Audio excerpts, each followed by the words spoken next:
Welcome to the Slop Temple. We pray this video helps. In this video, I will explain how to cook peanut butter soup. To begin, gather your ingredients. You'll need about 1 cup of creamy peanut butter, 1 pound of your preferred protein like chicken or beef, and a selection of fresh vegetables such as 2 large tomatoes, 1 onion, and 1 bell pepper.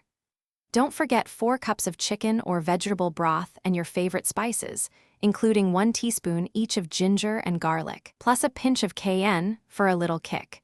These simple components will form the delicious base of our soup. Now, let's build the foundation of our soup's flavor. First, in a large pot, brown your 1 pound of chicken or beef over medium heat for about 5 to 7 minutes, then remove it and set it aside. Next, add your chopped onion, bell pepper, and tomatoes to the same pot, cooking them for 8 to 10 minutes until they are soft and fragrant. Finally, stir in your 1 teaspoon of ginger, 1 teaspoon of garlic, and a pinch of cayenne pepper, letting them cook for just 1 minute to release their aromatic oils. With our base ready, it's time to bring everything together. Return your browned protein to the pot. Pour in the 4 cups of chicken or vegetable broth, making sure all the ingredients are nicely covered. Now, gradually stir in the 1 cup of creamy peanut butter until it's completely dissolved, creating a wonderfully smooth and rich consistency.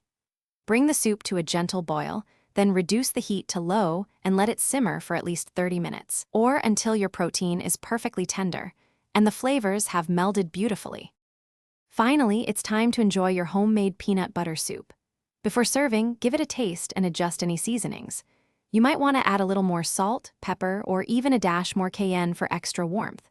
Serve this delicious soup hot, perhaps garnished with some fresh cilantro, a sprinkle of chopped peanuts for crunch, or a drizzle of chili oil for an extra kick. It pairs wonderfully with a side of rice, fufu, or some crusty bread, making for a truly satisfying and comforting meal. Thanks for watching. Consider subscribing if we helped you.